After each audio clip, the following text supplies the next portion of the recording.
Happy birthday to you, happy birthday to you.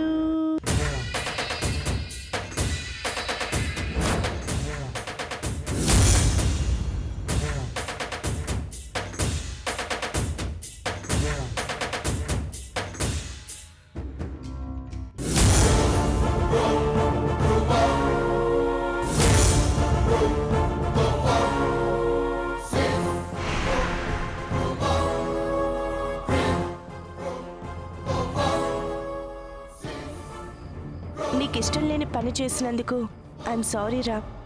కానీ నీ పుట్టినరోజుని ఇలా చేయడం నాకు చాలా సంతోషంగా ఉంది. ఈ నుండుంటే హోటల్లో గ్రాండ్గా సెలబ్రేట్ చేసి అందరిని పిలిచి పెద్ద ఎత్తున సెలబ్రేట్ చేసేవాళ్ళం. Anyways thanks Meenakshi. నేను మొదటిసారిగా నా పుట్టినరోజుని నీ సమక్షంలో సెలబ్రేట్ చేసుకున్నాను. అది నువ్వు చేయటం నాకు చాలా సంతోషంగా ఉంది. ఈసారే కాదు, ప్రతి సంవత్సరం నీకు ఇష్టం ఉన్నా లేకపోయినా నీ బర్త్డే నేనే సెలబ్రేట్ చేస్తాను.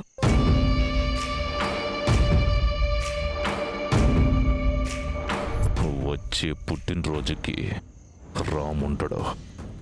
ఎలా సెలబ్రేట్ చేస్తావు మీనమ్మా? ఒక్క నిమిషం.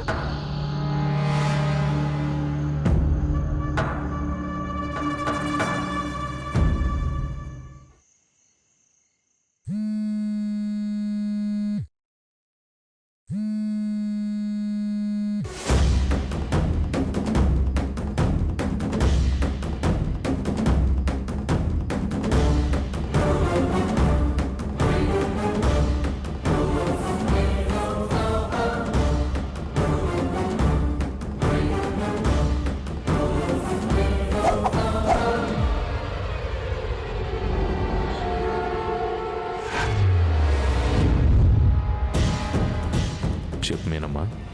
ఏమండి, నేను మీకు ఫోన్ చేస్తాను, వెయిట్ చేయమని చెప్పాను కదా. ఏం లేదు, ఈరోజు రామ్ పుట్టినరోజు. రామ్కి సర్ప్రైజ్ ఇవ్వడం కోసం విషెస్ చెప్పిద్దామని మిమ్మల్ని పడుకోకుండా ఆపాను. రామ్కి విషెస్ చెప్పండి. ఈ ప్లాన్ కూడా చేసాం మీనాక్షి. ఇదిగో మాట్లాడు. దేవ్, మీ చావుకి శుభాకాంక్షలు. Happy birthday Ram. Thanks Dev. అయినా ఏంటి దేవ్ ఇది? మీనాక్షి నాకు ఇష్టం లేని పని చేసింది. ఇష్టమైన వాళ్ళు ఇష్టం లేని పని చేసినా కూడా ఆనందంగా భరించాలి దోస్త్. బాగా చెప్పావు దేవ్. కొంచెం ఇబ్బందిగా అనిపించినా కూడా తను చూపించే అభిమానం ముందు ఆ ఇబ్బంది తెలియని ఆనందాన్ని ఇస్తుంది. బాగా టైర్డ్గా ఉన్నాను, సారీ రామ్. రేపు మాట్లాడతాను. Anyways, once again many more happy returns of the day. Okay Dev.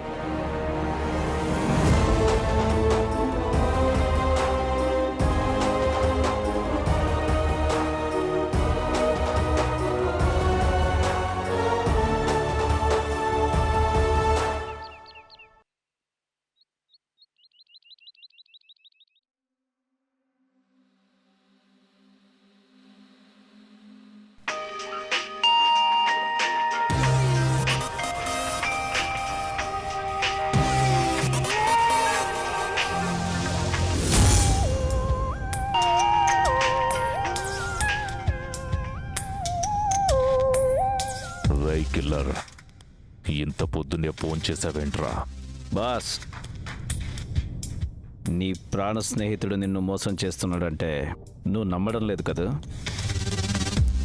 నువ్వు చెప్పాల్సింది నిన్న చెప్పావు. ఈరోజు నేను చెప్తాను, నువ్వు విను. ఏంట్రా అది? నేను కత్తితో పొడిచానన్నది ఎంత నిజమో, రామ్ నీ భార్య మీద దురుద్దేశంతో ఉన్నాడన్నది కూడా అంతే నిజం. రామ్ నిన్ను చంపడానికి నన్ను పంపించాడనేది ఎంత నిజమో, ఈ క్షణం నీ భార్య పక్కనే క్లోజ్గా రామ్ పడుకున్నాడన్నది కూడా అంతే నిజం. ఏంట్రా నువ్వు చెప్పేది? నిజం బాస్. నువ్వు ముంబైలో ఉన్నావు కాబట్టి బతికిపోయావు. నువ్వు కళ్ళారా చూసుంటే గుండె బద్దలై చచ్చిపోయేవాడివి.